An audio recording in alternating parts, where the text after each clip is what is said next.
We'll get started. First question, Mark Berman. Hey, Rafael, how are you? Hey, Mark, I'm good. James said in his news conference that y'all worked with him internally to help him get where he wanted to get in Brooklyn. Can you take us through the process and how y'all kind of worked with him on that situation, if indeed that's accurate? It's definitely accurate that I work with James and we did organizationally. I don't think I want to take you through the process, but we do our best to work with all our players in every circumstance, and this was not an exception. Jonathan Fagan. Rafael, what led to the decision to trade James, and when did you arrive at that? The decision to trade James, was that the question? Yes. It was communication with James. I think, it's always about what's best for the organization. And I think, we had a lot of dialogue with him, and then we had a lot of dialogue internally. And I think we fundamentally came to the decision that, assuming we were able to do a trade that made sense for the organization, that we would do it. And so I think it's just that simple. Did you go into the season hoping that you would not be trading him, that he would want to stay, or did it just take that amount of time to get the deal that you were willing to say yes to? Yeah, no, I mean, I would say that you're always, from my perspective, I try and stay open to every possibility at all times until a final decision is reached. But no, it would not be right that we were delaying in hope. That would not at all be accurate. Well, I didn't mean delaying, but did you hope? I think the answer to your question is no. I think we were engaged in the process prior to the season, and nothing really changed until the day that we did the deal. Thank you. Tim McMahon. Hey, Rafael.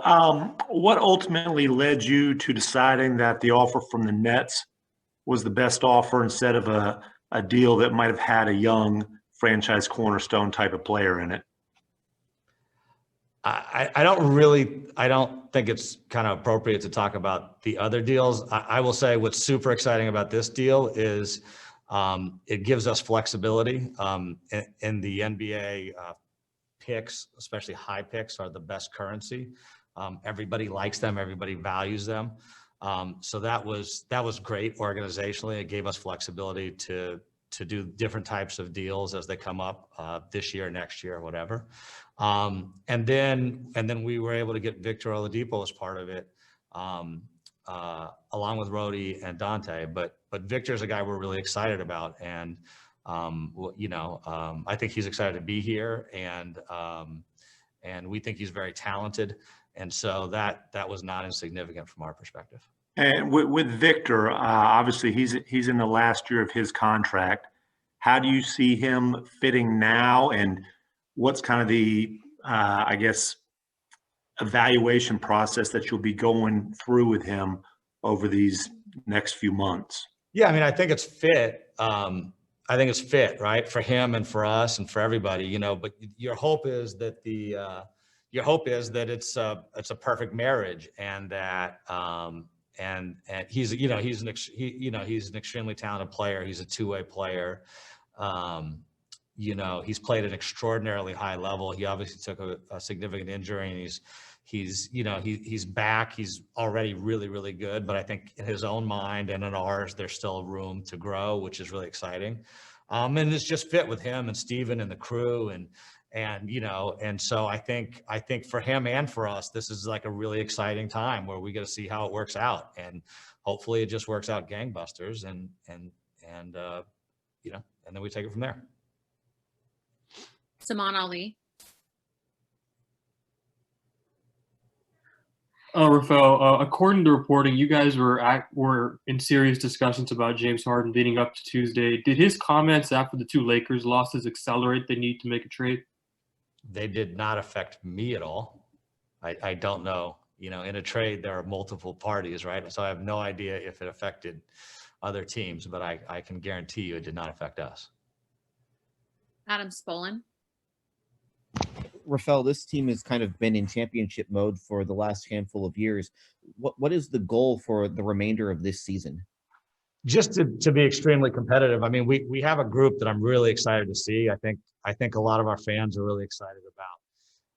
Not just our vets, not just Victor and John, but also, our young players, Christian and Jae'Sean, even like KJ and Mason, who both played well the last couple of games. So I think we have a really interesting crew, and I think our goal is to compete and really put a fun team on the court that really gets after it. And I think it's been a rough start to the year, not just for our team, but for the whole league, right? And so we're at some real disadvantages in terms of practice time and ability to gel and everything else. And so Steven and our coaches are going to have to work, overtime to put our offense in, to put our defense in, to get the guys on the same page. But I know they're excited about the challenge. I know our team's excited about it. And yeah, our goal is just to go out there and compete. And I think I think we're going to be a very fun and competitive team. Is it your expectation that the core you have today, that's the core you're going to start next season with? Kind of similar to my first comment, I do my best not to do that type of thing. It's not to say it's a no. It's like, why would I forecast today what I'm going to think in 9 months? So, I don't know how to answer that other than like, that's just not the way I think. Kelly Eco. Hey, Rafael, as you look at this roster, how would you assess the blend of talent, youth experience, and how would you assess that fit going forward overall? I mean, in theory, we really like it, right? We think we have really interesting young players. We think we have really interesting vets, none of whom are particularly old. I really like it. I think there's a lot of optionality. I think the crew can fit together well. I think we have a ton of two-way players. We'll have to see how it all works out, but I think we're very excited about this group, and to see once they've had a chance to get together, to get to know each other, to play together, to see what they can do. Christy Rican. As I'm sure you realize, when you trade away one of the best players in the league like James, there's going to be a lot of fans that aren't happy. But I wondered, what would be your message to the fans about what you got in return and how that will help the team maybe get to the championship goals that that the Rockets have had for years? James is a great player, like full stop, period. So, and he's been with us for 8 years, and he worked the 8 years he was here. His work ethic was incredible. So, I would never tell any of our fans anything bad about James. The flip side is, our goal remains unchanged, and I think we're well positioned to develop something really special. It's not super different from when we did the introductory press conference. I wasn't exactly sure what special would be then. I'm not exactly sure what it'll be now, but I do think that the flexibility we have organizationally is really interesting, and hopefully we can do really, really good things with it. And I do like the players we have on our team right now. And I think as our fans get to know them, I think they're really going to like it too. So that's what I would say. Christos Saltis. Hello, Mr. Stone. I would like to ask you, what was the toughest part through that process about James Harden's trade? And also, what are your first impressions about Victor Oladipo as a person? I'll start with Vic. It's like great. All our background on him was wonderful. Really, really good guy. Was able to spend some time with him yesterday in person. Really fun. Over the phone. Really nice. First thing he did was ask for video so that he could kind of independently study our offense and defense to make sure that he's up to speed. So I'm as excited as you can be about Victor and bring him in the fold. I think he's the background we have on him is that he's exactly the type of person that we like in this organization. I don't even remember your first question, but I think it was related to the process and probably wasn't going to answer it anyway. So we can just keep going. Ben DeBose. Rafael, you have a couple of veterans in Victor and PJ with contracts that expire after this season. Obviously, NBA teams want to avoid the scenario of potentially losing a guy for no compensation. What's your view on the expirings, and are you open, depending on circumstances, to potentially discussing extensions with their representatives? Yeah, I mean, I would say we're always open to anything with anyone. And it's all circumstantially dependent. And if it makes sense then for them, it makes sense for us, then we would always be open. And so I guess we do our best not to predetermine outcomes. And so, yeah, I would just say that. Ali Kambajani. Hey, Rafael. Does the occurrence in recent years of players moving teams with multiple years left on their contract change the calculus or affect roster construction for you as a GM? And how far do you think this team is away from becoming a contender? The answer on the second one is we have to give this team time to gel, and so I don't know exactly where we are. Again, I'm really excited to go through the process. I think we're going to be very, very competitive right away, but these guys they literally, I think, are starting practice in 15 minutes for the first time. So it's hard to tell you exactly where they're at. And on the first one, I don't think it's really changed much. I think the publicity around it and the public perception has maybe changed more than the reality. So I think from a roster construction perspective, you're always doing the same thing, which is, trying to figure out, how to gain a competitive advantage over 29 teams and then seeing if you can make it through, with the caveat that it always requires a little luck, whether it's injury or, a call or a rebound or whatever it is. The sport is not perfectly linear. Kim Davis. Rafael, can you talk two things? One, I know that you have nothing but great things to say about James, but just how important it was to get to the point now where you kind of know what you're working with, and this team can start to gel and be who they're going to be. And also, with James has been the face of this organization for so many years, in terms of the identity of the Rockets, what would you tell fans that is? Yeah, I mean, I think the identity of the Rockets question, I think we're going to be a team that plays a really fun style. We're going to play with a lot of pace, going to be open, and we're going to really, really defend and get after it on that end. That's the identity, I think, that we're going to build. Again, given preseason, practice time, roster construction, trades, everything that's happened, that's something that is in process, right? That's not who we are this second. But that's kind of the vision that I share with Steven, and I do expect that will end up being the case.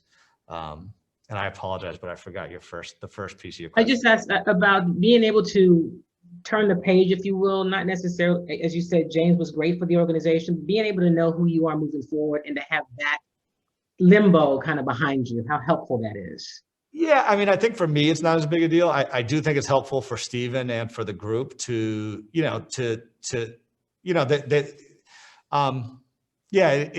not a huge deal for me. But again, I think for Steven and the players, I think that they're really excited to tackle the challenge and everything. So that's what I would say. Thank you. Michael Shapiro.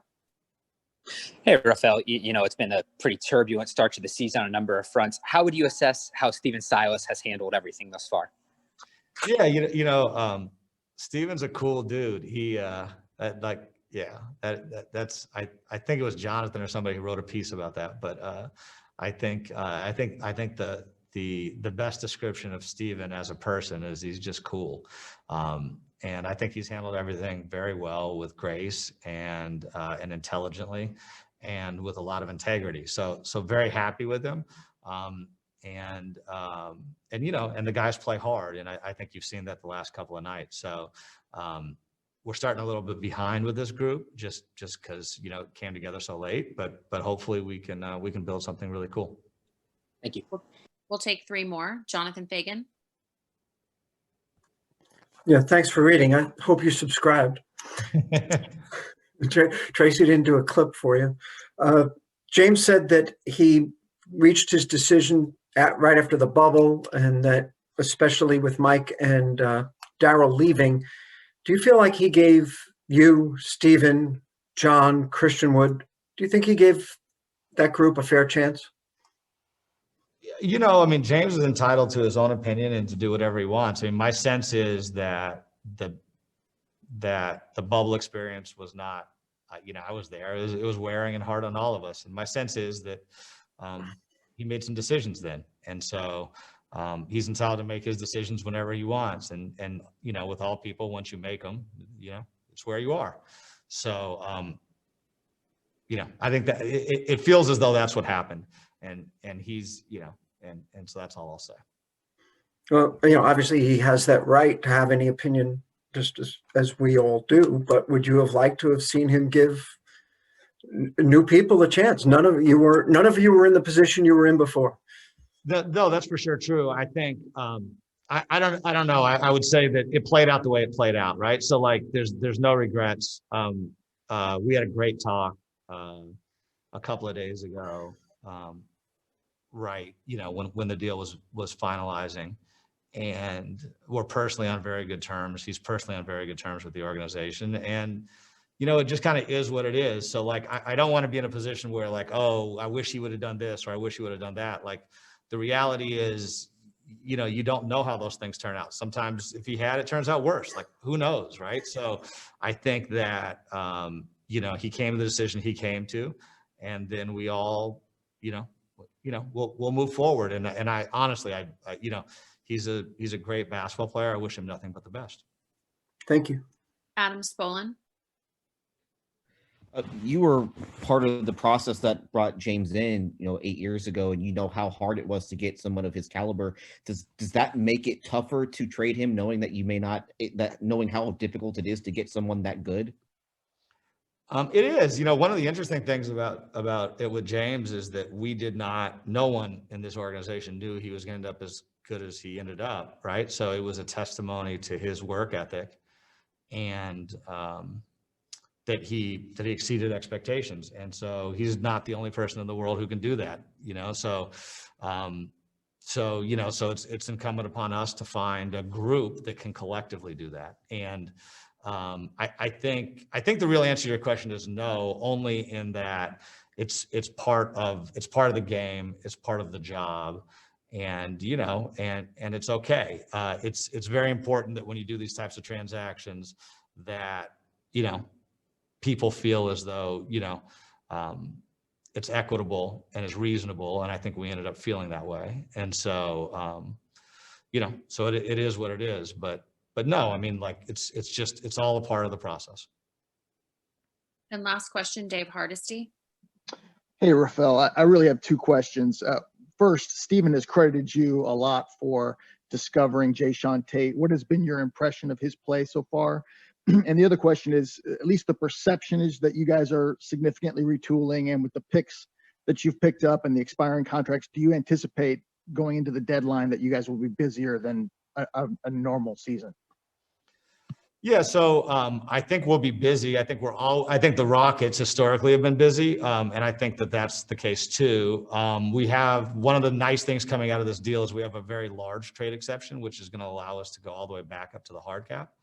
So I think we're going to be aggressively trying to use that. And then on JT, yeah, like he was a guy who I flagged about a year ago, and it wasn't just me, actually. It was myself and Eli who first took a look at him. And so yeah, we're really happy with him. He's a really interesting player who kind of fits, I think, the way basketball is evolving. He's multi-positional.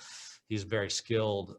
He's a very good defender. He just contributes to winning in a variety of ways. So we're really excited for him that he's gotten off to a good start, and really excited to see where he can go in his career.